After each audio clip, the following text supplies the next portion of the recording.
se cuela un poco. Yo creo que se cuela un poco, ¿eh? Se cuela un poco. ¿Y a mí todo bien? También No, bien, a ti no. Tú estás sí. tipo Mario. El mío se cuela un poco, vale. Pero eso es el ordenador, ¿no? No, es que tengo el ventilador aquí atrás. Pues ponlo contra, es decir, ponlo de frente tuyo a lo mejor. ¿O No, puedes? porque tengo la pared. Ah, Tengo bueno. la pared enfrente mía. Mira, creo que estamos en directo ya.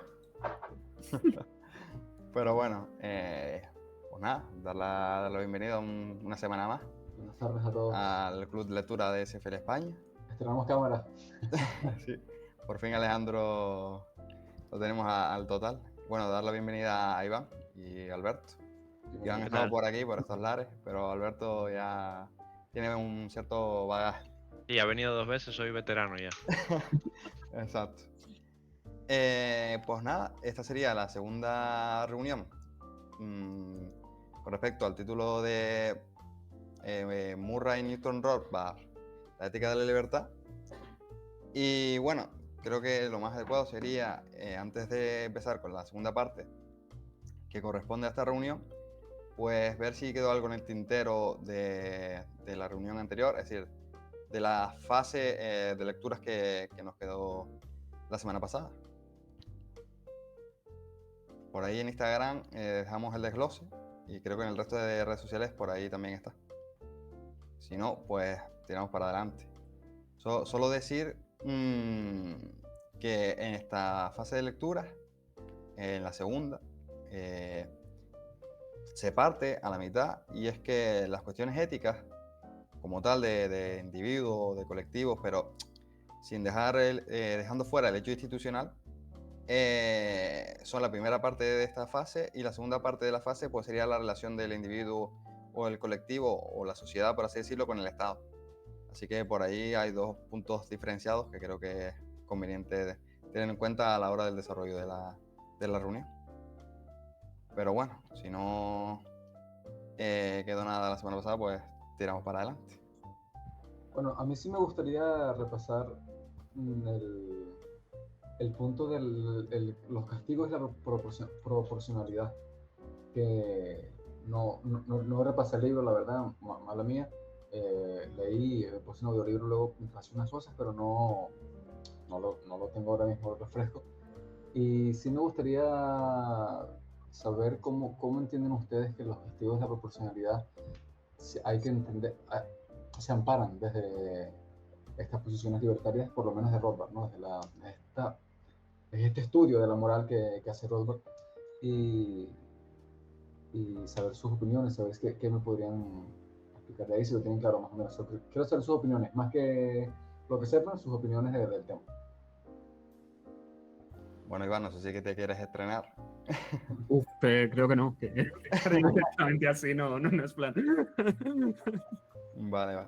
Pues, es decir, a mí no me gustaría pisar a lo mejor la tercera fase de lectura, porque es cuando un poco lo que va a hacer Rothbard es darle palos a las distintas ideas que se han dado con respecto a la libertad a partir de otros autores. Pero, es decir, creo que estaría un poco o quedaría un poco en el vacío la respuesta si no atendiera a la suma de ideas que creo que se debe hacer de lo que presenta Hayek y esa ley natural que presenta Rothbard, en el sentido de que en última instancia la proporcionalidad de las penas, ¿no? O la proporcionalidad del cumplimiento de según qué justicias de parte, ¿no? No sé si me hago explicar. Bueno, de la proporcionalidad que plantea Alejandro, es puramente a partir del derecho de gentes o de lo que sería el common law, ¿no? Es decir, no está escrito en última instancia la proporcionalidad o el ajuste de acuerdo a la justicia en según qué situaciones. Digamos que va a partir del bagaje intelectual o el bagaje que se va formando en una sociedad dada. No creo que exista, por ejemplo, el tema a lo mejor de un robo común, según qué sociedades pues se corta la mano, ¿no? Y a nosotros en Europa o incluso en Occidente, por poner un marco más amplio, creamos que eso es justo o que es equitativo, ¿no? Así que por ahí que no creo que exista una ley natural o que incluso el propio Rothbard la quiera establecer en esa proporcionalidad. Sí es verdad que pone el caso del niño y el El que chupete. vende las chuches. Exacto, Venden sí, creo que dice ahí. exacto. Y por ahí que sea claro, ¿no? En el ejemplo que quiere dar, ¿no?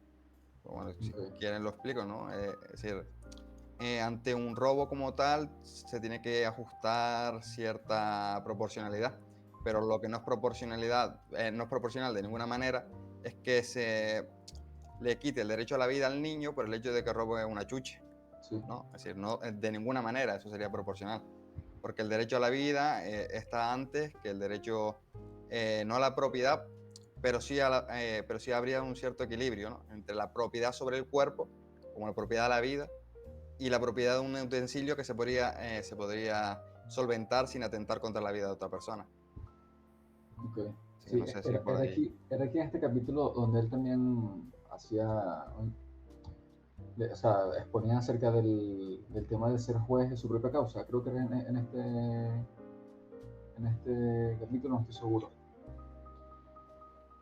Que eso también fue una realización que hizo que me pareció interesante, pero bueno, Sí, yo nada, creo eso. que lo que viene a introducir también es el no atender a un juicio y actuar de acuerdo es decir, no atender a un juicio y atentar directamente contra la otra persona de acuerdo a una justicia, a una idea de justicia.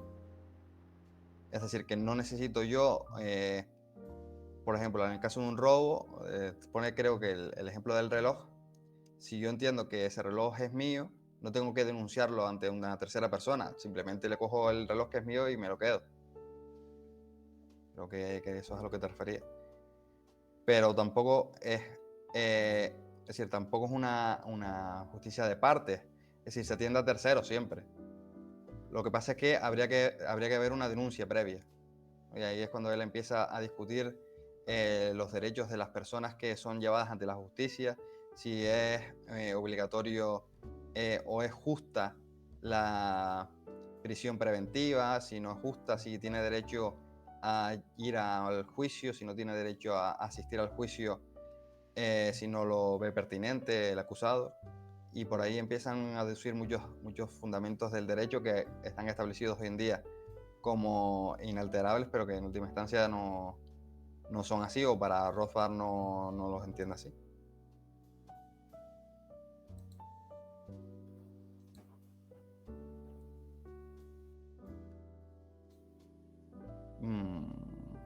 Pero bueno, no sé si habría otra cuestión más con respecto a eso. No. Bien.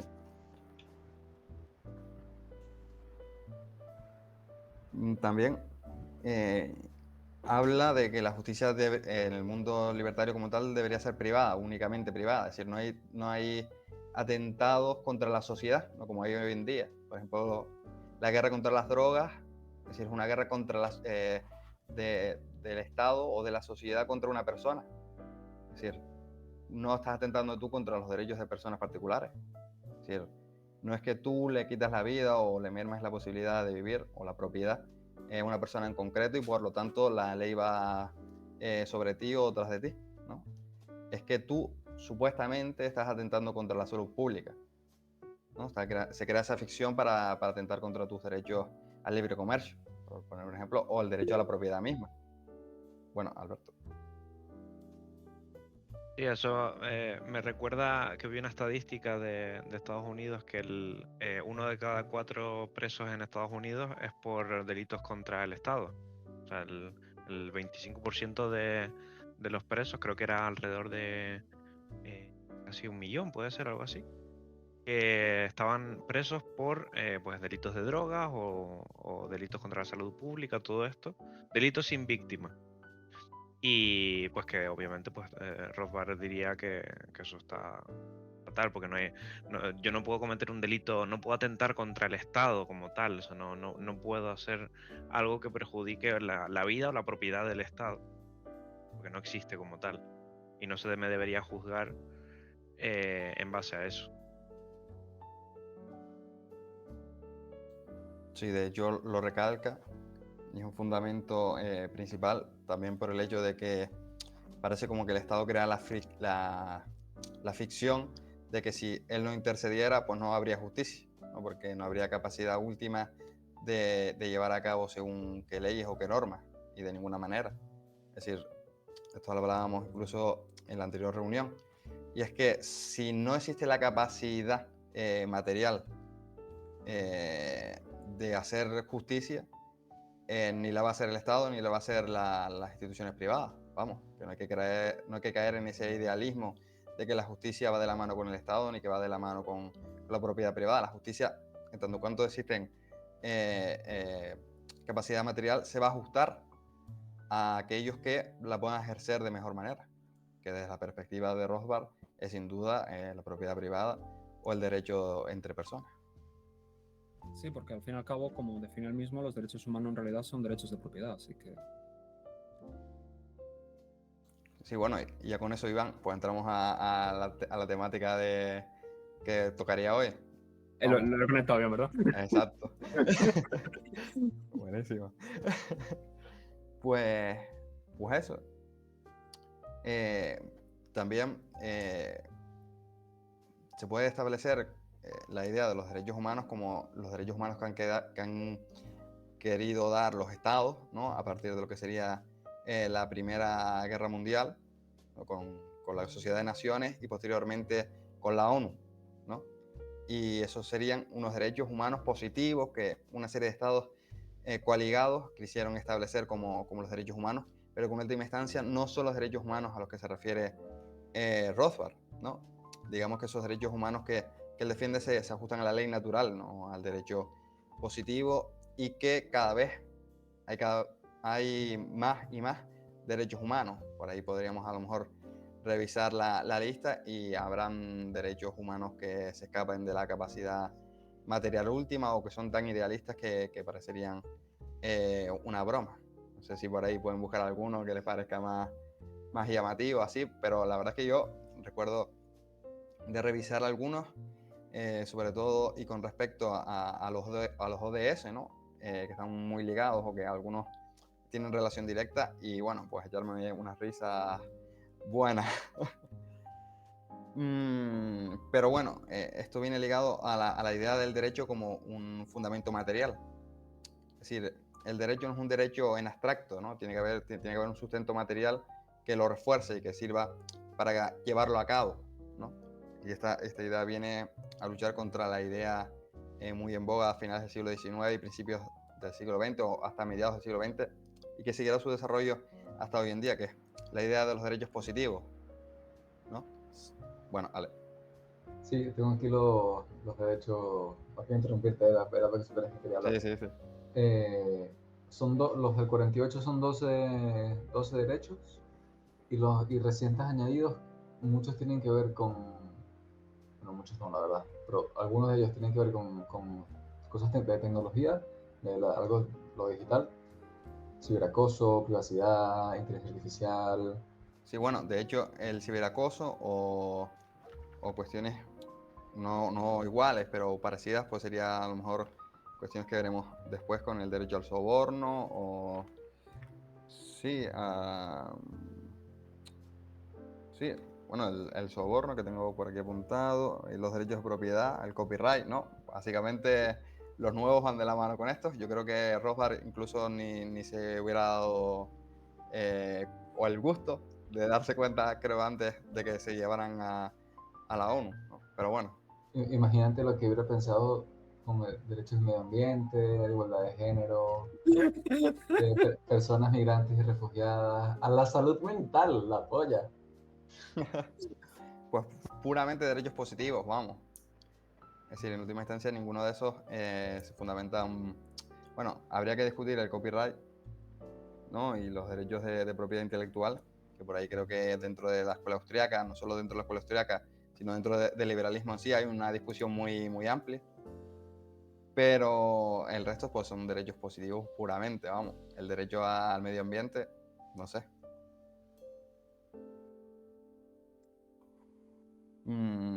Pero bueno, si quieren, entramos ya en materia.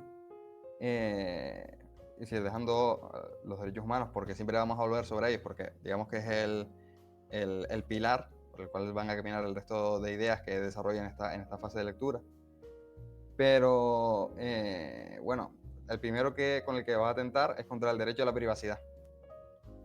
No sé qué les parece el derecho a la privacidad. Bueno, Digámoslo así que... Sí, habla. Digámoslo así que Rothbard dice que, sí, es decir, que siempre y cuando tú no atentes contra la propiedad de un tercero, pues que el derecho a la privacidad no existe, vamos. Que si tú eres capaz de ver a esa persona desnuda en la casa y sacar una foto, pues en relación a su espacio, ¿no? Si está fuera de su espacio como tal, pues que lo puedas hacer. Vamos, por poner un ejemplo, ¿sabes?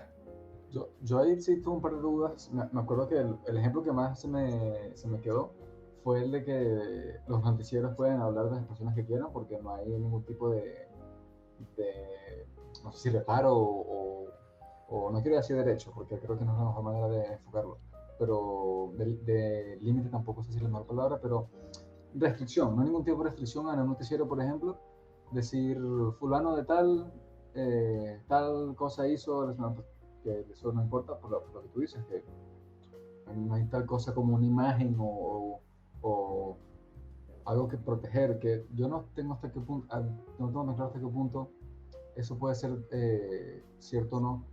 Y sin embargo, lo que estoy pensando, en el ejemplo, partiendo del ejemplo que diste, Oscar, de estar desnudo en tu casa, entiendo que ahí, si una persona está en tu casa, está ahí, por lo menos de manera implícita, eh, cumpliendo unas ciertas normas, ¿no? Implícitas. Y luego habrá otras normas explícitas que, estando en mi casa, no puedes hacerme fotos, y estando en mi casa, yo voy a estar desnudo y no puedes decirme nada porque yo quiero estar desnudo, ¿sabes? Entonces entiendo que ahí lo que ampararía el hecho de que no me tomen fotos es lo que yo diga que pasa o que no pasa en mi casa, por ejemplo, ¿no? O en mi casa, por poner un ejemplo, pero, o sea, por poner un espacio, pero puede No, ser... pero el ejemplo que yo daba es que, por ejemplo, la persona está en la calle y saca una foto, Sí. ¿no? En la cual tú aparezcas desnudo. Claro, Vale. que si está en tu casa, estás bajo tu propiedad y bajo tu designio, evidentemente. Sí, Vale. el hecho es fundamentar tu imagen como un derecho. Claro, pero es que en la calle estaríamos hablando de que no son públicas, son privadas. Claro, no, pero digo, claro, esa es la cuestión. De hecho él lo dice, ¿no? Hay que restringir hasta el individuo o hasta la propiedad última del individuo todos los espacios públicos, de alguna forma. Porque si no habría esa alteración de la realidad, ¿no? De quién es este espacio y quién tiene derecho sobre este espacio. Yo creo que esa es la clave, porque Rothbard creo que lo que quiere decir es que el derecho a la privacidad es como tal un subproducto del derecho a la propiedad. O sea, va supeditado una cosa a la otra. Entonces, que a mí me saquen una foto en mi casa y la divulguen, pues realmente está violando mi derecho a mi propiedad, a mi cuerpo, lo que sea, y incluso en mi casa está supeditado una cosa a la otra. Pero bueno, si estoy desnudo en la calle pública, pues igual no tengo mucho derecho a reclamar nada, ¿no?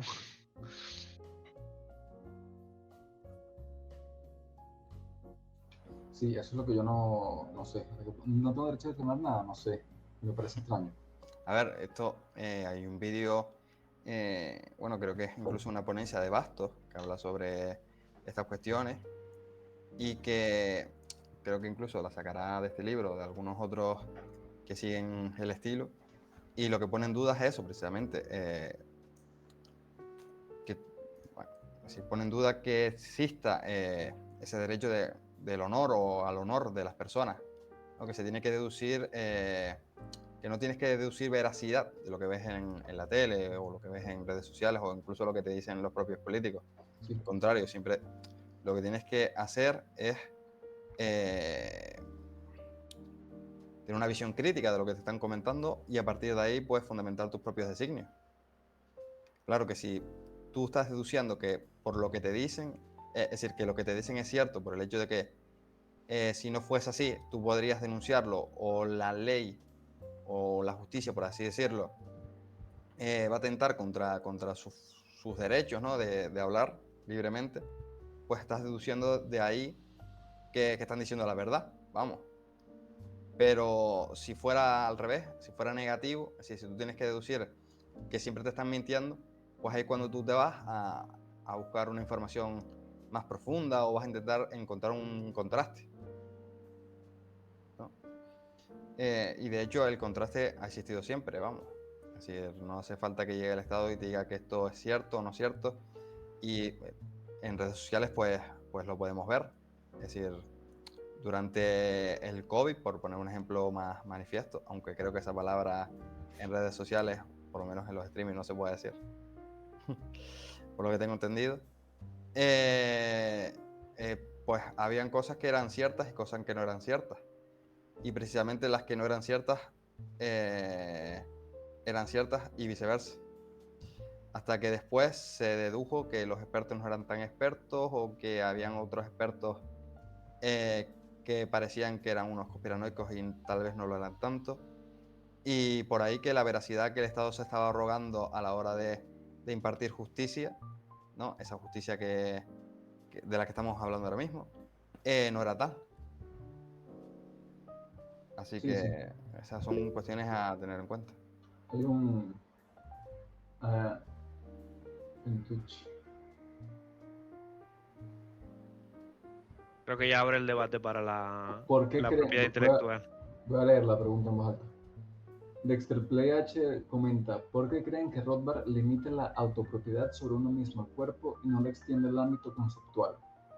¿Creéis que rompe este discernimiento al defender derechos de propiedad en tanto que el individuo es propietario de sus ideas? No sé qué piensa el resto. Yo lo tengo claro. No, yo creo que Rothbard sí lo extendía o sea, el derecho de propiedad intelectual. Rothbard no estaba de acuerdo con la propiedad intelectual. Exacto, si no está de acuerdo. Lo que habría que tener en cuenta son el por qué, ¿no? Es decir, ¿existe propiedad sobre las ideas? ¿Sí o no? Porque las ideas no son bienes escasos. Él decía que una idea, si se materializa físicamente, por ejemplo en un contrato donde pues, te comprometes a no divulgar una información de una empresa o una idea y lo violas, eso sí se considera un robo de una propiedad intelectual, pero no un concepto de tengo esta idea, he ideado esta medicina y por tanto nadie más puede hacer ningún tipo de investigación sobre ella salvo yo y los que yo considere. Eso no, y ya pues de ahí derivan pues los derechos de autor y las patentes que da Papá Estado y que hacen que todo se encarezca 1000 veces más y que no se pueda innovar ni mejorar el bien o ese servicio que se quiere prestar en base a una idea. Exacto, y fíjate, creo que está muy unido a lo que estabais comentando antes sobre la foto, ¿no? Claro, si lo que importa realmente es la propiedad, si tú haces la foto desde fuera de esa propiedad en una zona pública o en una zona privada de alguien, pero no accediendo y no invadiendo esa propiedad, realmente puedes hacer la foto que quieras porque realmente estás respetando solo tu propiedad. Estás haciendo foto hacia tu propiedad y es el otro responsable el que debería ser responsable de que no se vea o no dentro de su propia propiedad. Lo mismo si alguien espía una línea telefónica, ya que es dueño con ese contrato de esa línea telefónica y lo que está diciendo sí es dueño de él porque es el uso físico que se está haciendo de ella. Pero las ideas, hablamos de eso, de las ideas, nadie tiene la propiedad sobre la idea. Sí. De acuerdo, de acuerdo. Precisamente porque la misma idea la pueden tener dos personas diferentes. Exacto. Que es otro de los argumentos que se suele dar. Aparte de que, como decía Iván, no puedes constituir una idea en la realidad misma. Vamos, que a lo mejor que la idea que tengo yo es muy diferente a la tuya, aun cuando sobre el papel sea la misma. Claro. ¿No? Ese sería otro punto. Y el hecho también de llevarla a cabo supone una forma de... A ver, de enfoque. Perdón. Vale. No sé qué pasa. El hecho de llevarlo a cabo también supone un conocimiento, ¿no? Es decir, el tú tener los planos o tener la idea de cómo debe ser una máquina, no significa que tú tengas la máquina, ¿no? Significa que puedes llegar a saber cómo se desarrolla, pero no la tienes desarrollado en sí. Que esto es uno de los aportes que viene que viene a dar Hayek, ¿no? Con el conocimiento, a ver si lo logro traer al caso, el conocimiento no articulable. Sí. Ok. Sí, Miguel. Buenas, ¿qué tal? Buenas tardes. Hola, ¿qué tal? Licenciado, ¿no licenciado? Licenciado. ¿Qué tal? También con lo que dices de los planos, Oscar, Hola.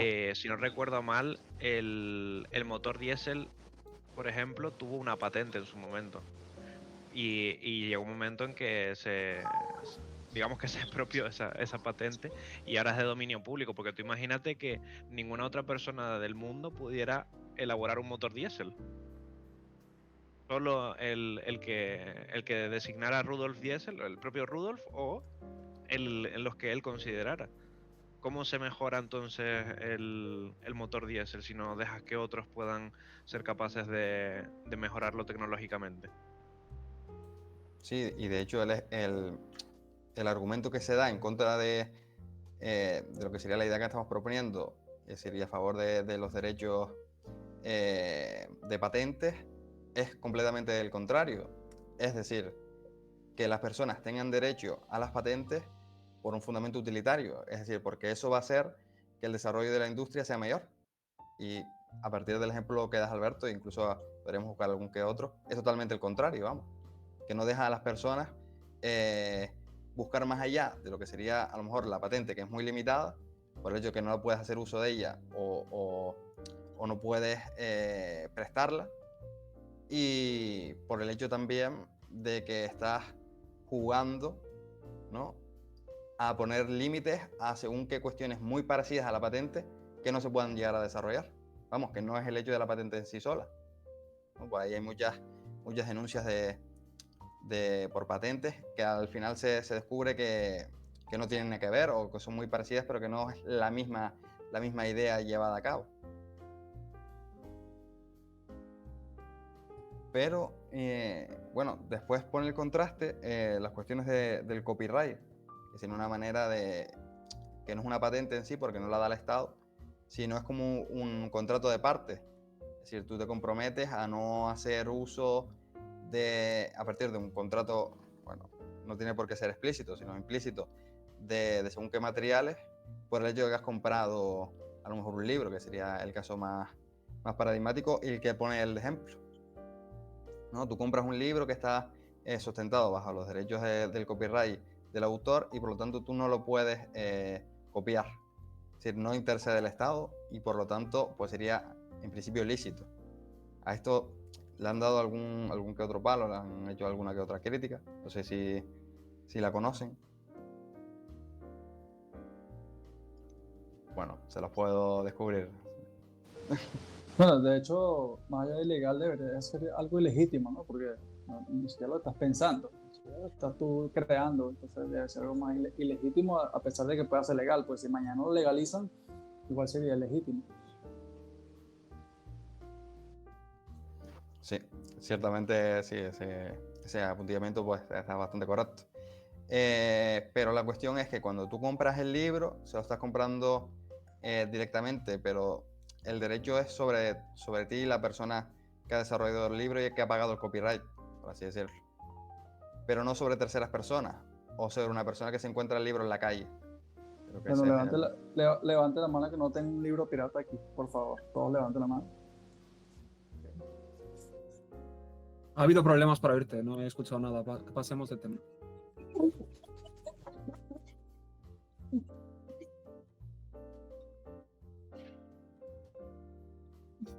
Pues con respecto a este tema, pues me gustaría que se pasaran por el vídeo de Bastos, que pusieron en YouTube o demás. Bastos y copyright, y creo que él lo explica mejor que cualquiera de nosotros por las capacidades que tienes y el conocimiento que de sobra alberga. Y bueno, de hecho yo apunté por aquí una frase con respecto a lo que sería este tema, ¿no? De lo que sería el copyright, lo que serían los derechos a la privacidad y lo que sería el soborno. Bueno, el soborno, el chantaje, perdón. Con respecto al chantaje, Y es que él está de acuerdo con el chantaje. No sé qué piensan ustedes. Como lo explicó él, me parece que tiene sentido, la verdad, porque al fin y al cabo, o sea, es un contrato de, mira, no hagas esto, porque lo que sea, no, pero yo sí quiero porque esto, entonces no sé, a mí no me, o sea, me pareció que le quitó toda esa misticidad que tiene el modo de soborno, porque, uy, cuidado, pero no sé. No sé si saben el ejemplo que da él, es un poco así escabroso. Y si no, pues lo comento. El ejemplo Ahora no me acuerdo. el ejemplo que da Bastos es que están en una discoteca. En principio son dos chicos, ¿no? Y uno de ellos, al parecer, pues, tiene una novia. Y en esa noche, pues, está con una está con una chica que no es la novia, precisamente. Y el segundo, pues, le saca fotos, ¿no? Y, por así decirlo, lo chantajea. Y le dice que o le paga unas copas o le enseña a la novia, a la novia, las fotos que le ha sacado con la otra chica. Y se plantea Bastos. A partir del chantaje, ¿no? Puede ocurrir dos cosas. Que le pague las copas y que siga teniendo la novia, o, bueno, hasta que se entere, supongo. O directamente pierde a la novia por el hecho de que no le ha pagado las copas y el otro se las envía, ¿no? Y plantea en qué situación está el perjudicado mejor. Cuando le paga las copas, ¿no? Por el hecho de que mantiene a la novia pero pierde dinero, o en el momento en el que pierde la novia, aun cuando tiene el dinero y, por así decirlo, pierde esa capacidad, ¿no? Que sería el chantaje. Miguel. Primero, depende de la novia que tenga. Si la novia merece que la pierda, bueno, está bien, vale, ya ve la foto de esa mujer, no, al cabo que ni quería.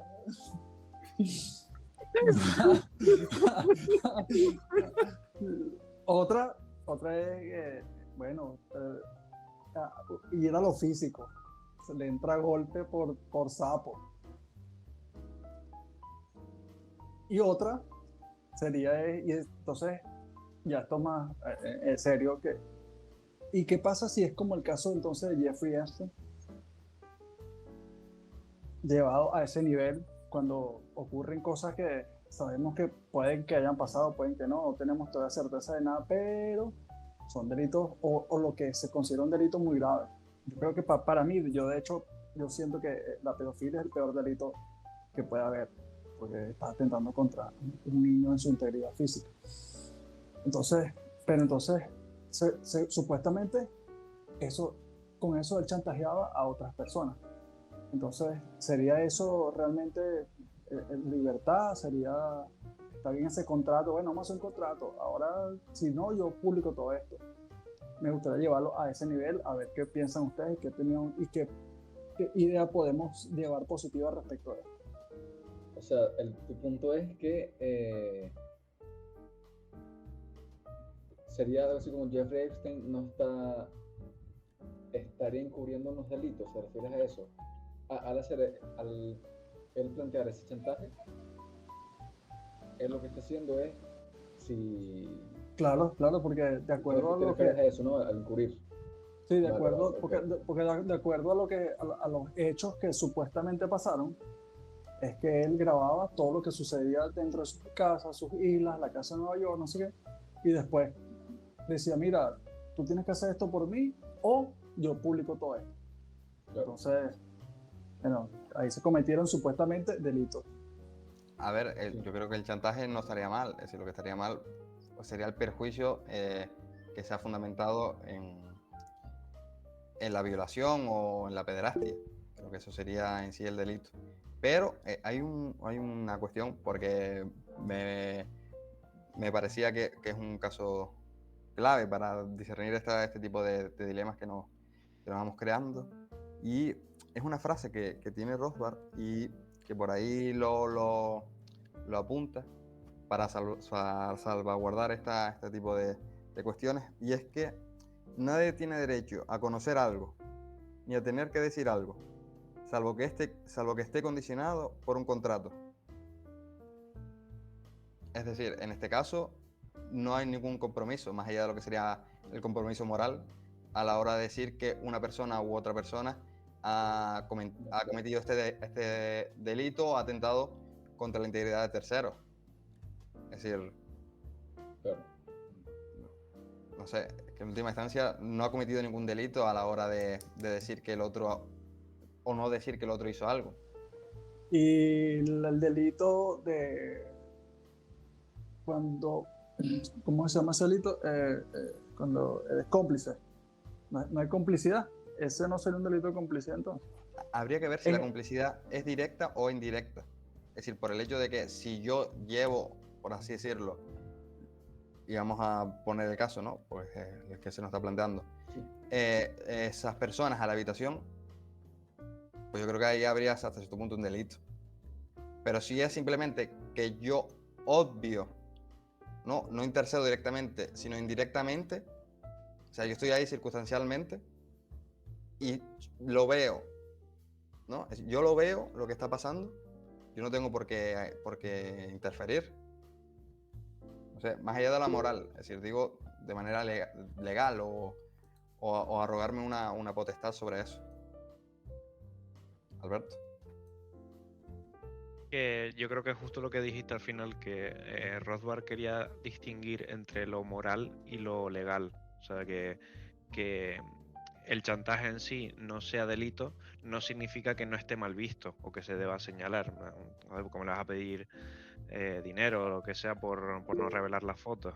Es la diferencia que él hacía, porque en materia legal no hay ni fuerza física, no hay invasión de propiedad, no hay agresión, entonces no debería ser punible legalmente, pero no quita que pues otra gente lo señale o lo boicotee o lo excluya de ciertas cosas, lo señale básicamente.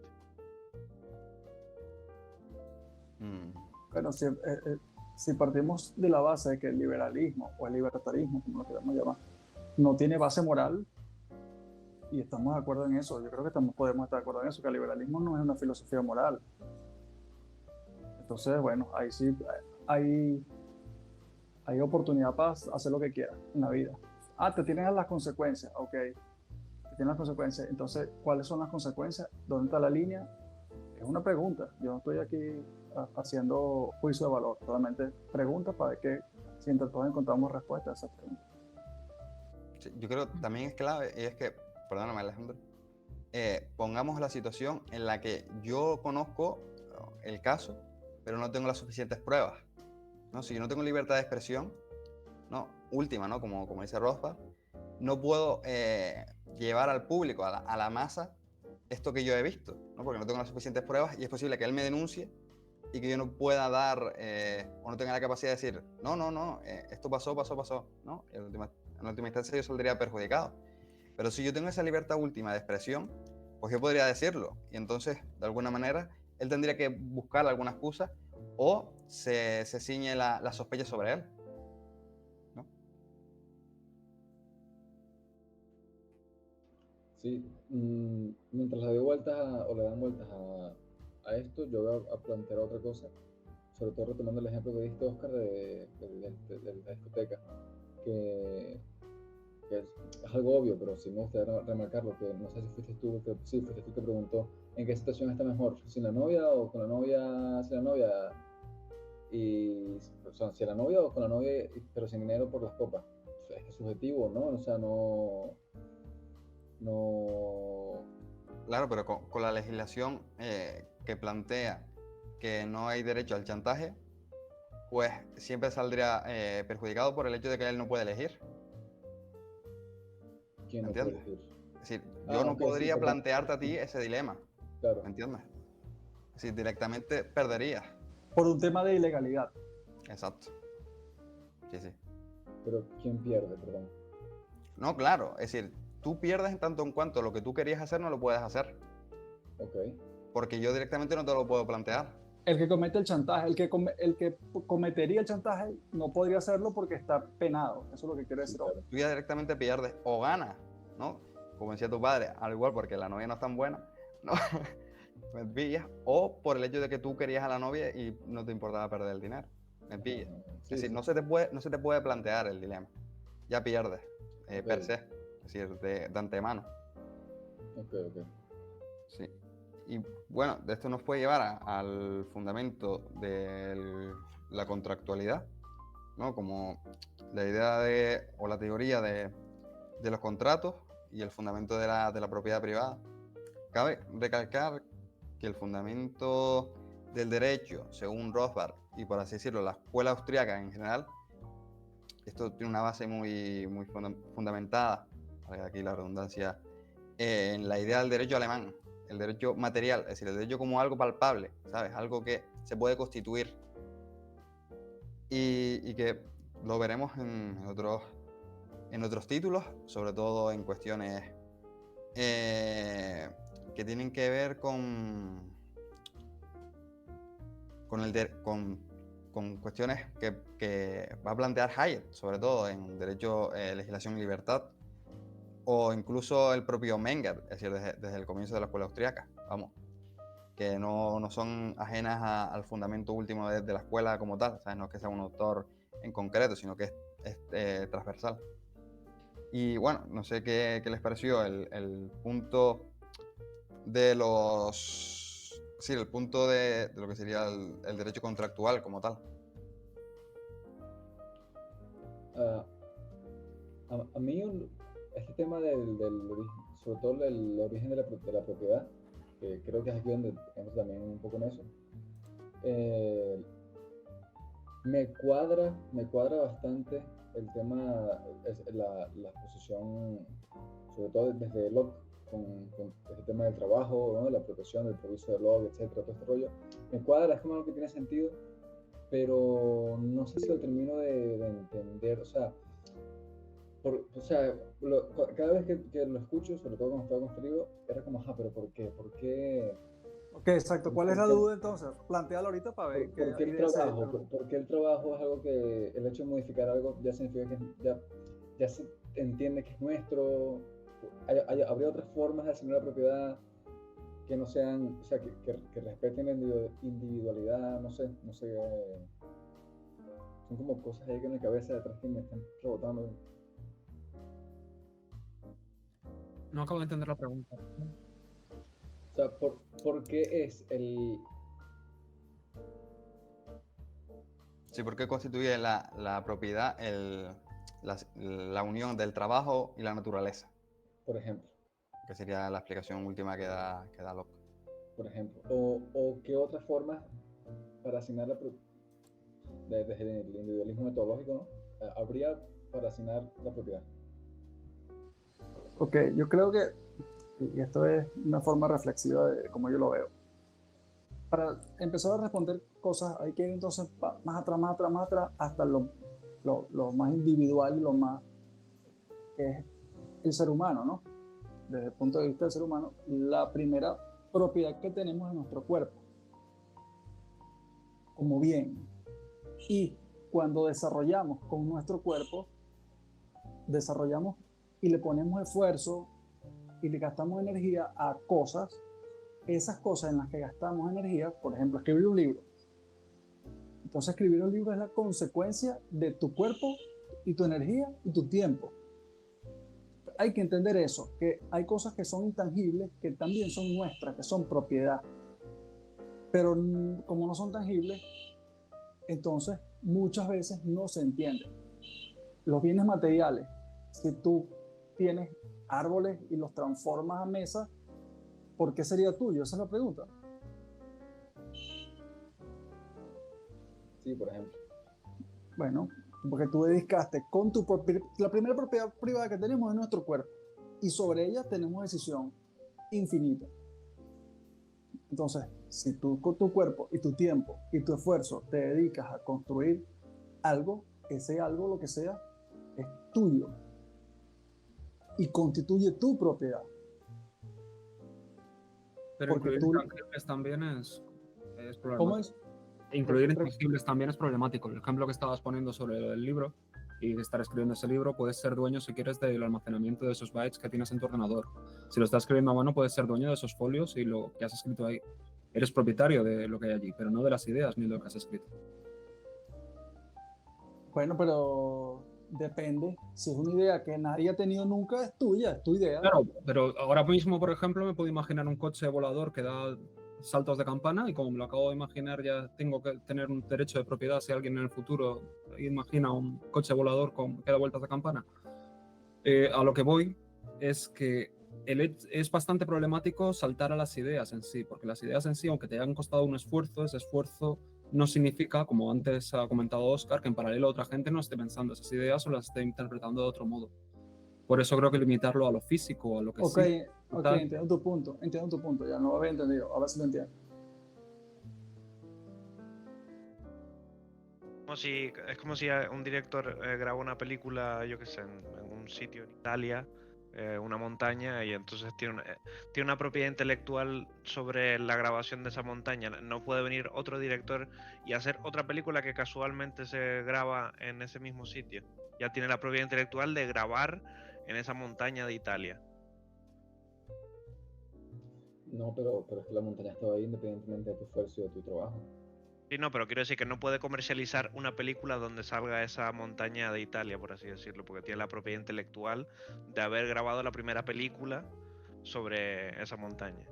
Igualmente, yo, o sea, según lo que explicaba Miguel, yo no estaba, no, entendía que las ideas no estaban ahí de por medio, que eso era por tema aparte. El, porque no sé, el esfuerzo de una idea no sé, me es un poco complicado pensar como el esfuerzo de una idea, a lo mejor llevar esa idea a la realidad, sí puede ser un esfuerzo, pero a lo mejor una idea te sale porque soñaste, entonces como mides el esfuerzo Bueno, que sería entonces, podríamos entonces llegar a un punto de ser una idea plasmada en algún sitio que alguien sepa que, pero mira, sí existió. A lo mejor, bueno, de hecho McDonald's es un ejemplo, ¿no? Creo que podemos traer eso al ejemplo. McDonald's fue ideado por un par de hermanos y después el otro tipo agarró, le robó la idea, lo expandió y él le dijo, bueno, ahora es mío, si quieres me pagan. Si quieres Claro, le doy pero un por esa beneficio. regla de tres, entonces Burger King no debería haber existido nunca. Porque entonces McDonald's tenía la propiedad intelectual original de hacer comida rápida, envuelta en papel y que se pueda consumir en cualquier lugar. no, es que Ah, justo creo que el ejemplo de McDonald's no, de los competidores de McDonald's no tiene que ver con eso, sino con el tema de la cocina, creo, no estoy seguro, no estoy seguro. Además de que McDonald's lo que le importa a McDonald's es la bienes raíces, lo de las hamburguesas, eso es secundario. a ver, pero siempre se llega a arbitrariedades. Es decir, las mismas hamburguesas no son las del McDonald's que las del Burger King, como ponía el ejemplo. Y yo sea de paso que no nos paga ninguno de los dos. Pero podéis aprovechar. Pero si Código de quieren, descuento pueden hacer de... un código claro, SFL viejo, no viene así, ¿sabes? Pero eso, es decir, podríamos constituir que las mismas hamburguesas, aun cuando sean muy parecidas, no son iguales, ¿no? Y por ejemplo, el caso No, del... disculpa, Oscar, Pero, rapidito. Lo pero que yo decía era la idea del tipo de restaurantes que los hermanos McDonald's crearon y después el vendedor extendió la idea, Ray Kroc, Kroc extendió la idea y él se hizo el dueño de eso sin haber tenido la idea. pero es que precisamente lo que estábamos hablando antes, él cogió la idea y dijo, bueno, así no funciona, lo podemos hacer de esta manera. Eso ya es otra idea, ¿sabes? No sé, es justo lo que estamos hablando. Claro, sí. A ver, podríamos constituir que hay una idea general, pero es que a partir de esa idea general pueden haber muchas otras. Incluso él no tuvo por qué ser el primero que tuvo la idea, ¿no? Posiblemente fue el primero que fue capaz de llevar la idea a cabo. O que nosotros sepamos que la llevó a cabo el primero. Entonces es donde entonces podemos decir donde entra el esfuerzo y el tiempo, donde son más fundamental todavía el esfuerzo y el tiempo que le dedicas a algo para construirlo. A ver, habría que discutir si hay derechos de propiedad sobre la propia imagen o sobre logos, ¿no? Como sería, o marcas, que creo que es otra discusión incluso, ¿no? Es decir, yo tengo derecho a mi imagen como tal, es decir, a mi cara, ¿no? no sé, o el propio logo del McDonald's. Es decir, eso constituye una propiedad en sí. No sé, lo planteo. Es decir, yo creo que es complicado, pero creo que no. No sé. A ver, podría jugarse con temas del copyright, tal vez. No sé. Pero entonces, ¿cómo distinguirías entre el McDonald's original y el que no es original? Por ejemplo. Bueno, brinda las hamburguesas para ver de los dos, para ver. Oscar, tú brindas la hamburguesa y decidimos. Pues sí, en el local que esté más bueno, pues serán o no, pero están buenas las hamburguesas. Por aquí, si quieren avanzamos un poco, porque lo estamos ligando con cuestiones del Estado, pero ya nombramos el otro día el derecho de los animales. No sé si a alguien se le quedó algo por ahí. Los animales tienen derecho, no tienen Creo que derecho. también hicieron preguntas en Twitch. Sí, perdón. Voy para allá. Si Dexter Play continúa con otro par de comentarios y pregunta, habría que descartar los chantajes que amenazan la propiedad, ¿no? Por ejemplo, extorsionar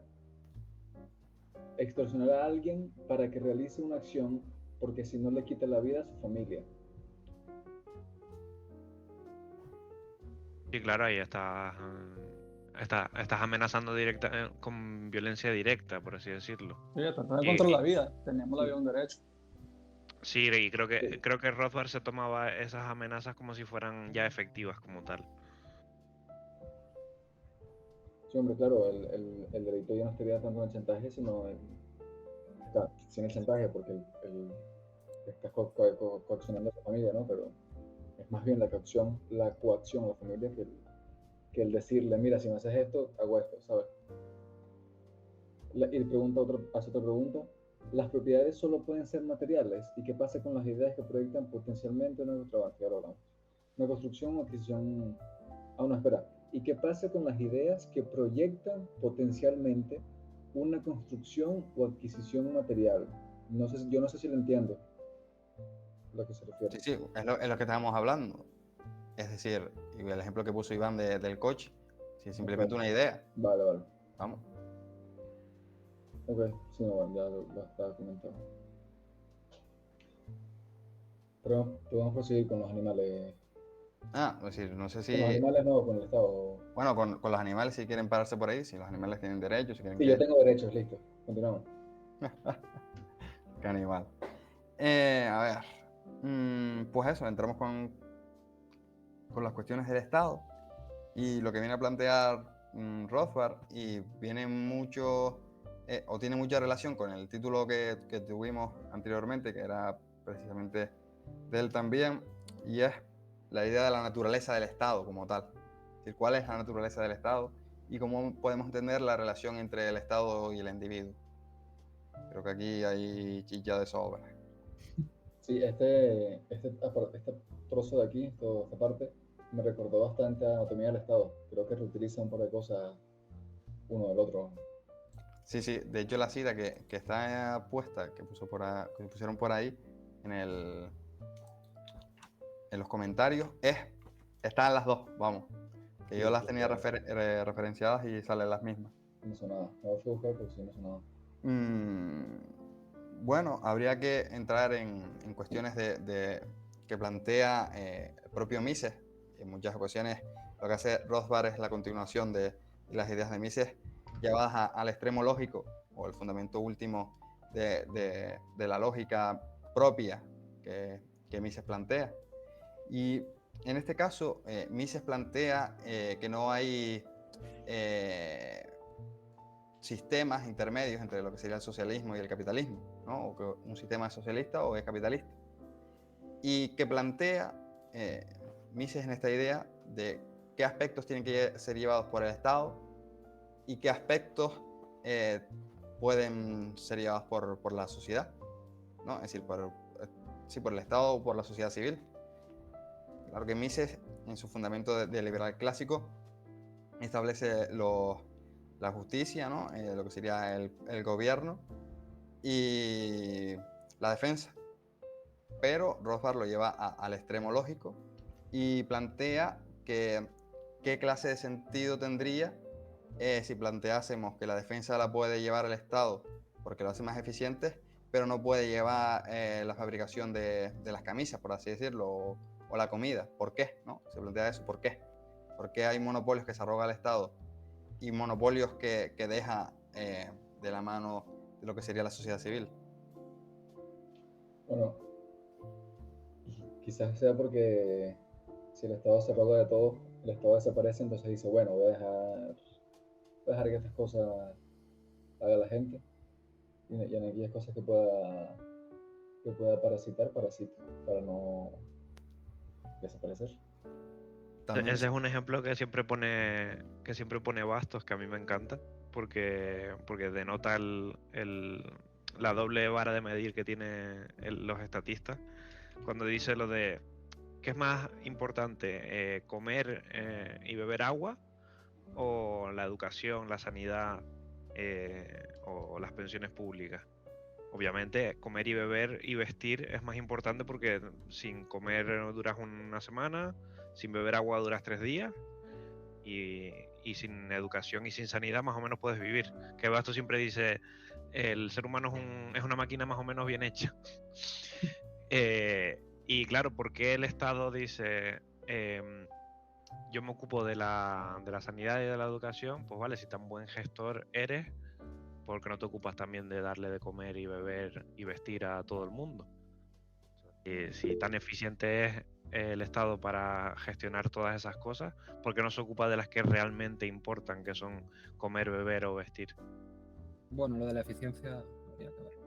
No, sí, lo que dice Rodberg siempre es que no es una cuestión de eficiencia, sino que es una cuestión de moralidad.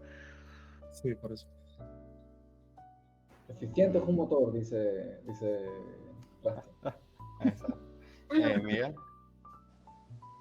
Recuerdo que alguna vez le escuché la frase de alguno de estos grandes pensadores que decía que, bueno, tecnológicamente es difícil implementar el anarcocapitalismo porque hay restricciones todavía tecnológicas que pueden impedir aplicarlo, y que el minarquismo sería quizás lo más cercano hasta donde nos permite la tecnología, pero yo creo que yo coincido con eso, que la tecnología todavía nos impide quizás llegar a ese punto, pero tal vez en un futuro no muy lejano, de hecho un futuro bastante cercano, no más de 20 años, podamos implementar cosas que hasta ahorita tal vez nos vuelen la cabeza.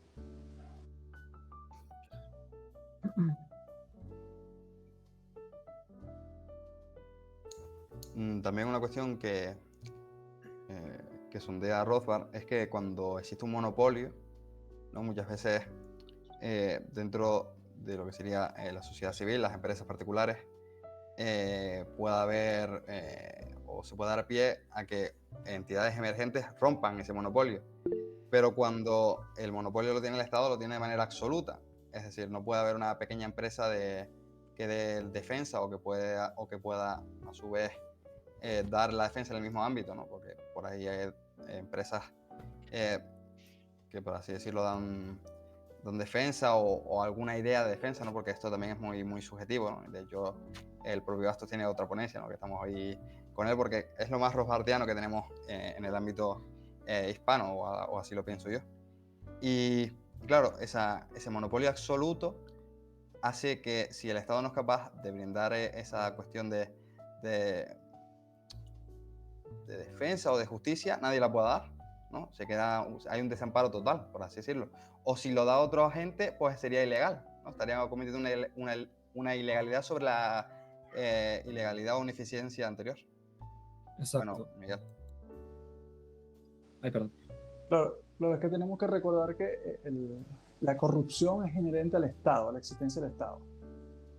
Entonces, al el Estado no ser algo etéreo, sino ser personas, esas personas tienen fines en sí mismos que desean lograr, y teniendo una posición de poder dentro de una estructura que tiene el monopolio de la violencia, entonces van a hacer lo que ellos consideren que les beneficia, sin importar si está en detrimento del resto. Entonces, es esa corrupción inherente del ser humano. Pues, O sea, Santa Teresa de Jesús es solamente ella y más nadie. No existe el buen salvaje. Como el buen salvaje no existe, entonces mientras haya, aunque sea minarquía, va a existir una tendencia a que puede que sea corrupta, solo que mientras más se pueda doblegar y mientras más se pueda dominar esa corrupción, porque mientras más pequeño es el Estado, entonces ahí se podría manejar de mejor manera. Pero de nuevo, las restricciones tecnológicas. Disculpa que alguien quiera hablar. Y esa minarquía será siempre relativa, porque el gobierno limitado siempre tenderá a expandirse. Así que, precisamente a lo que estaba comentando Óscar, al no tener competencia y atribuirse cada vez más poderes, hará, ya sea por SOX, usando, como diría Higgs, el efecto trinquete, y expandiéndose y creando necesidades falsas, o simplemente por su propia naturaleza y por los grupos internos de poder que estabas comentando, ya hablaríamos de teoría de Nicasen, etcétera, etcétera, que harían presión y harían siempre incrementos necesarios de organización para llevar a cabo esas funciones. Y el problema es el que radica es ese, es que no hay competencia. Como no hay competencia, no hay competencia en seguridad, no hay competencia en esas partes. Y si no hay competencia, esos monopolios tienden a no ser eficientes y encima sin entrar en la parte moral. Si estamos hablando de la moralidad, no hay nada más que horrible que tener una organización criminal por defecto, que es el Estado en sí, que abusa del poder y aún encima se financia en base al robo, que son los impuestos. Entonces...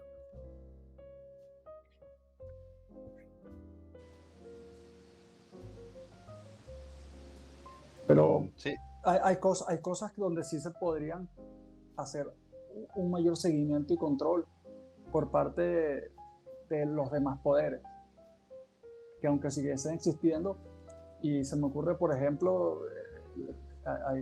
no recuerdo el país, pero hay estados, hay países donde los legisladores no tienen sueldos, trabajan ad honorem, tienen que buscarse la vida en otro sitio porque tienen que facturar para su casa. Entonces, cuando estás a merced de que no cobras directamente del Estado, no tienes un sueldo del Estado y que te permite hacer prácticamente lo que hace la mayoría de empleados públicos, que es trabajar poco o nada, entonces ahí sí vas a estar ocupado. O sea, el tiempo sí lo vas a tener ocupado produciendo, y vas a tener que entonces buscar la manera de que la legislatura sea a tu favor, o porque va a ser a favor del resto y tú estás dentro de ese resto. Pero fíjate, y perdón, que sé que Alberto tiene la mano levantada, incluso así, el riesgo de corrupción es inherente en el propio sistema, porque aunque no esté cobrando, siempre el hecho de abusar de ese poder llevaría también a poder sacar beneficios de forma indirecta, aunque no sea directa. No, es que ya lo dije en anterior justo, nunca va a existir, solamente que es que no se puede eliminar las cosas en la realidad. O sea, en la fáctico, quizás no se pueden eliminar cosas, podrían evitarse, ponerle las mayores restricciones que se puedan para que el sistema se comporte lo mejor posible. Casi nada, de hecho, incluso en una empresa con unas máquinas, tú vas a una empresa la que fabrica, no sé, las papitas Pringles, ahí hay fallas y las máquinas hay pérdidas dentro de esas, y ellos tienen inherente ya, saben que van a tener merma en algún lado. Es imposible evitarlo, esas pérdidas dentro de la empresa, pero están dentro de un cálculo. Igual puede funcionar un Estado. Sabemos que va a haber corrupción, pero tenemos que entonces enfocarnos en evitar la mayor posible. Así lo pienso yo, Iván. O sea, esto es Sí, tiene sentido porque es lo que dijiste antes.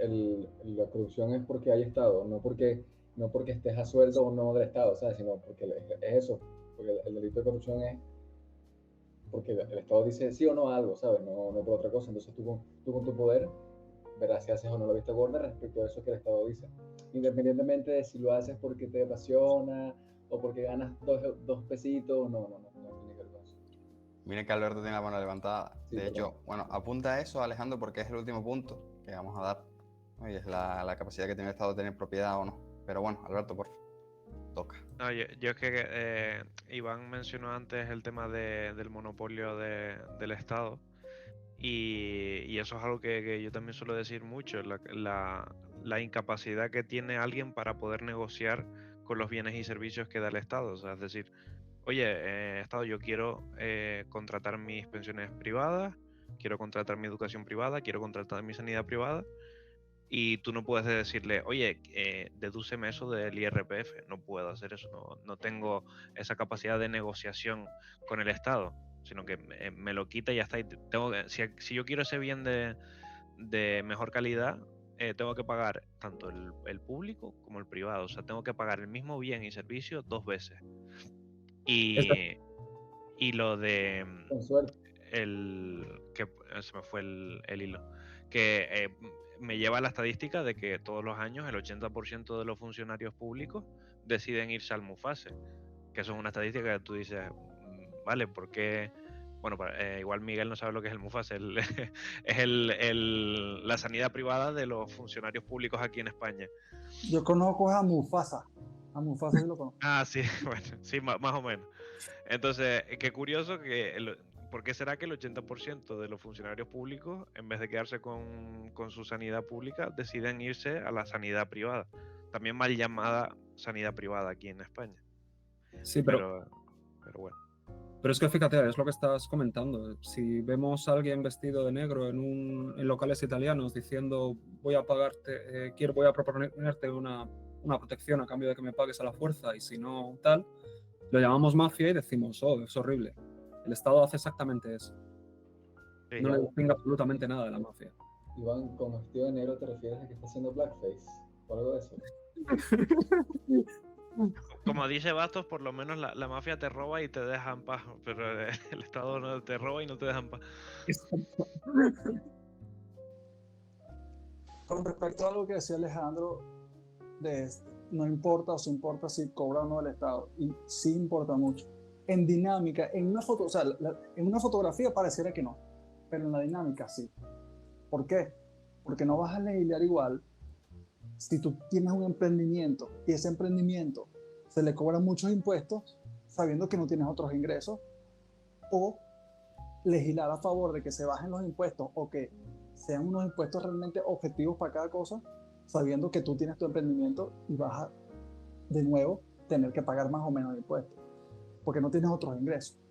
Entonces, si un legislador tiene una frutería, por ejemplo, algo sencillo, una frutería, y él es el que va a legislar a favor o en contra del mismo, se va a un tiro en el pie.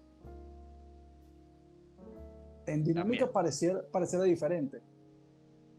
También, Miguel, ten cuidado con las ideas minarquistas, porque sobre todo antes mencionaste la división de poderes, y la división de poderes, a mi parecer, es un mito. O sea, es como si un criminal dice, no, me voy a limitar cuánto puedo cometer de delito, porque la separación de poderes dice, bueno, legislativo, ejecutivo y judicial, pero los tres parten de una misma rama, y los tres se reparten el dinero de la bolsa del Estado. Los tres, hay legisladores que hacen unas leyes que luego los jueces fiscalizan o lo que sea, pero los tres están enredados en una misma rama y que no se pueden realmente separar. De hecho, te paras a leer la Constitución, al menos aquí la española, y tú ves cómo están mezclados. O sea, el gobierno es el que nombra a los jueces del Tribunal Supremo, entonces está todo mezclado de una forma. Lo que pasa es que ponen la separación de poderes para que tú piensas como que estás a salvo y dices, bueno, no pasa nada, pero sí pasa realmente. Exacto, el juego con las palabras. Ahora Madrid en teoría está haciendo una competencia desleal al resto de comunidades cuando, por ser un paraíso fiscal, teniendo más de un 44% de impuestos. Es brutal. La narrativa la cambian según como quieren. Entonces, la separación de poderes creo que es simplemente un concepto bonito que, por desgracia, hace mucho que está en desuso. Sí, de hecho, Estados Unidos, que fue el primer país que tuvo constitución, separación ficticia, sin embargo, funciona mejor en otros lugares del mundo. Y como, de nuevo, todo lo que haga un ser humano es falible, todo lo que se haga es falible, solamente que hay que tener en cuenta cuál es el mejor método que la tecnología nos permite implementar para aplicarlo, que sea el menos falible. El problema es que siempre habrá una parte moral dentro de si depende del Estado, si depende de impuestos que se imponen, siempre habrá una oposición natural de muchos de ellos que no quieren hacer eso. Incluso aunque pensáramos en un estados en competencia dentro del mismo Estado, siempre se seguiría financiando con impuestos y seguiría siendo moral, así que es complicado. ¿Y qué tal si en la legislación, se presenta alguien y dice, bueno, queremos que la gente pague voluntariamente, de acuerdo a la calidad de servicio? Lo que pasa es que todavía no existe un legislador que lo plantee. Sería muy disruptivo. Pero bueno, yo creo que ustedes podrían, a corto o mediano plazo, ser uno de esos legisladores dentro de cada uno de sus países o de sus comunidades, que den esa idea disruptiva para que sea una idea de mercado, que la gente pague de acuerdo a ver hasta cuánto se va a mantener realmente esa comunidad o ese estado, lo que sea. Es una idea muy anarquista y muy de mercado además. Claro, pero ahí ya entraríamos casi en terreno de tragedia de los comunes. ¿Sería algo compartido por el resto o solo tendrían acceso a aquellos que hayan pagado por ello? Hay muchos matices que imperan en eso, así que... Sí, el hecho de que no puedes excluir, ¿no? La justicia no lo puedes excluir, porque sería justicia de dos, ¿no? Es decir, tú contra otra persona. Entonces, si la otra persona no paga, tú estarías pagando por la otra persona. Que ahí ya volvemos al término de los contratos y cómo... Y ya no se hace. Ahorita se está haciendo. Ya se hace eso. Hay gente que paga y gente que no paga. Exacto, sí. Claro. Es lo que dice Miguel.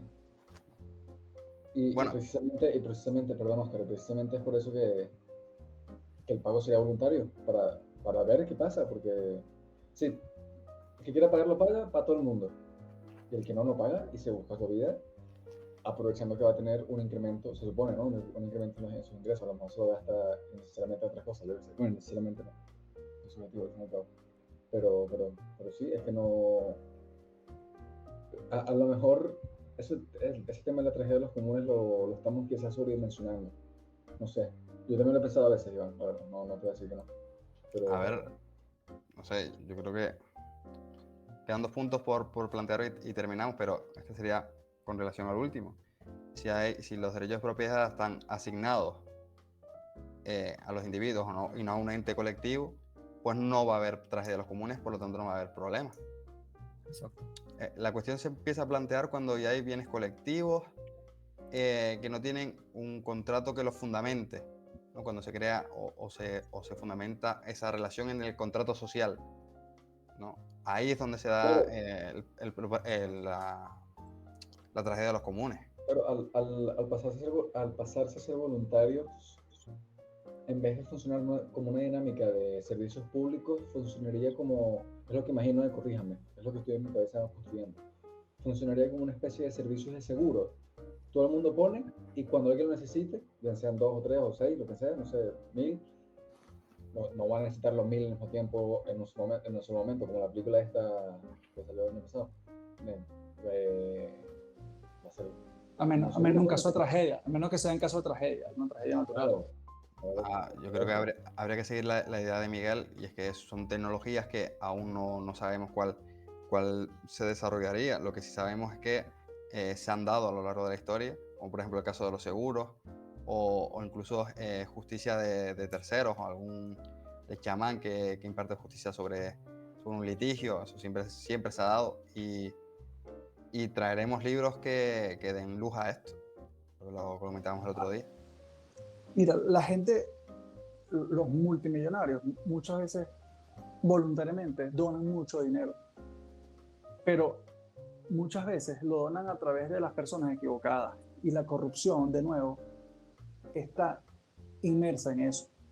A Amancio le meten la mano como le da la gana en el bolsillo. Ha donado mucho dinero para muchas cosas positivas. Yo estoy casi seguro, no puedo estar 100% seguro, nada existe así, pero de que en una situación donde se colapse algo, esas personas con mucho dinero van a salir al mercado a poner el lomo, a poner el hombro, a beneficiar. a esos que están más indefensos. Pero sería una cuestión hipotética. A ver, en última instancia lo que hay que hacer es alinear los intereses, ¿no? Si a todos nos interesa que el barco llegue al puerto, si a todos nos roban, todos vamos a atentar contra la persona que nos roba. Entonces nadie va a hacerse el loco, es decir, la tragedia de los comunes queda fuera, por así decirlo. Esto es muy de la public choice, pero bueno, pues espero que se me perdone un poco, aunque sea. Pero por plantearlo algo más realista, ¿no? O que es palpable hoy en día, ¿no? O que podemos ver en cualquier situación, incluso aquí. Es decir, si todos hablamos a la misma vez, no nos entendemos, ¿no? Precisamente nos callamos para entendernos, es decir, para tener una reunión, si no sería absurda, ¿no? Y aquí no hace falta que se establezca ninguna ley y el contrato es explícito, ¿no? Implícito, no está explícito, no hemos hecho un contrato antes de entrar aquí y demás. Es un código, lo que se conoce como un código. Exacto, sería una institución social. Solo un pequeño matiz, porque claro, hablando de la solidaridad, por ejemplo, de Amancio, el propio mercado en sí demuestra lo que es la solidaridad. Quiero decir, Amancio, aunque no done nada, el hecho de que se enriquezca y se haya hecho tan rico es que ha sido solidario con los demás, porque ha hecho que el mercado valore realmente lo que está aportando y proporcione una alternativa que le ha hecho rico. Le ha hecho rico porque ha dado valor y ha hecho rico al resto de la gente, haciendo que la ropa sea más barata para ellos y decidan comprarle allí. Solo con eso, aunque no donara nada más, ya está siendo solidario, porque está aportando valor realmente a la sociedad. Siempre y cuando no haya tenido subvenciones del Estado. Porque fíjate lo que está pasando con Elon Musk en Estados Unidos. Él apoyó a Trump y él ha estado recibiendo muchas subvenciones del Estado. Entonces es el hombre más capitalista del mundo, el más rico del planeta, pero resulta que él ha sido subvencionado por el Estado. Entonces, solamente por ser millonario y por tener empresas, no necesariamente es una persona solidaria. Porque, o sea, ya va, tú me estás metiendo la mano aquí en el bolsillo para hacerte rico tú. Y yo creo que entonces, si realmente sería que él vaya y ponga su empresa en un mercado real, sin subvenciones, a ver hasta dónde iba a llegar. Lanza 2 cohetes y se queda más limpio que nosotros. 100%. Porque entonces hay que tener bien como una visión de hasta dónde esas empresas o esos capitalistas tienen, porque dicen igual con las empresas de armamentistas. Estamos cerca del final y creo que lo que estaba explicando merece la pena citar a Milei, porque claro, al fin y al cabo estas subvenciones vienen de la solidaridad del Estado, que viene del robo que son los impuestos. Entonces creo que una frase de Milei que lo resume y que creo que todos deberíamos tener siempre presente es la de con culo ajeno todos somos putos, ¿no? Y es lo que hace realmente el Estado. Así que las subvenciones en sí es eso, es el ejemplo máximo del robo llevado al extremo, cuando encima se dedica a alterar el mercado y aún encima ser generoso con lo que le es ajeno. Es absurdo. La idea, sí, esa es justamente la idea. Y también hay situaciones donde, por ejemplo, Amazon lo ha hecho. Estrategias de mercado. Llega a un país, pone todos los precios por debajo del mercado, además de que no paga impuestos porque crea pérdidas. Por esos precios tan bajos, quiebra la competencia. La competencia quiebra y después entonces Amazon sube los precios y queda como único monopolio, como único vendedor, porque quebró la competencia. Ahí yo lo veo un poco diferente, pero volvería, porque es que lo vemos diferente, pero no ves la imagen estática, ves la imagen dinámica. Exacto. Pero entonces vienen otros competidores y así. A eso me refiero. No te quedes con que quebraron, quédate con que luego Amazon va a tener que, no va a quedarse en pérdidas ad infinitum, porque entonces quiebra Amazon. Y si quiebra Amazon, vuelven otro y así, entonces no. Cuidado con eso. Sí, bueno, ya queda poco para terminar. Una pequeña intervención cada uno y pues nos vemos en la siguiente reunión. Así que no sé quién quiere empezar. Yo mismo, porque querría decir que es la primera vez, al principio he estado un poco parado y quería ver la dinámica y ver un poco más, pero me ha encantado, ha sido un rato fantástico, me ha encantado estar con vosotros, lo he disfrutado un montón y espero volver muchas más veces en el futuro y gracias por todo, sois geniales. Gracias a ti, Iván. La verdad que yo por lo menos estoy acusando aquí el calor, porque esto está siendo increíble. Pero bueno, gracias, la verdad. Esperemos tenerte por aquí en la próxima reunión y los distintos otros títulos que traigamos al Club de Lectura. Bueno, Miguel. Gusto como siempre, un placer poder escuchar ideas y poder ponerlas a prueba, a ver hasta dónde realmente pueden llegar las ideas, que eso yo creo que es lo más interesante de este tipo de reuniones. Y dime si no te mudaste a Maracaibo, Oscar, que está haciendo tanto calor que dice. No, porque tendría frío en Maracaibo. En efecto, Maracaibo es la ciudad más fría de Venezuela.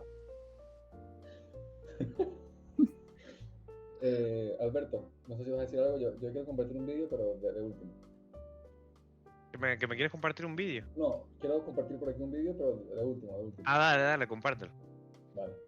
No, pero espérate, entonces, cierra, hablo tú, Alberto, hablo yo y ciérrale. ¿Vale? Perfecto, ¿Te parece bien? me parece excelente. No, nada, Técnico, yo lo de darle las gracias otra vez y darle la bienvenida a Iván y que esperemos tenerlo también otros días por aquí. Y recuerden que el mejor amigo del Estado es un minarquista. Vale, voy. El técnico, Pues espérate. el técnico está Sí. pendiente por ahí. Yo seguir la línea de todos, darle las gracias. Y aparte, invitarles a la próxima reunión porque vienen los palos, ya lo he comentado, pero es cuando Rothbard viene a meterse con todos. Entonces por ahí sería interesante a ver si buscamos alguna randiana o randiano y le pegamos más nosotros, que es el que más palos se lleva. Pero bueno, Alejandro, y pues nada, adiós, gracias. Perfecto. Voy.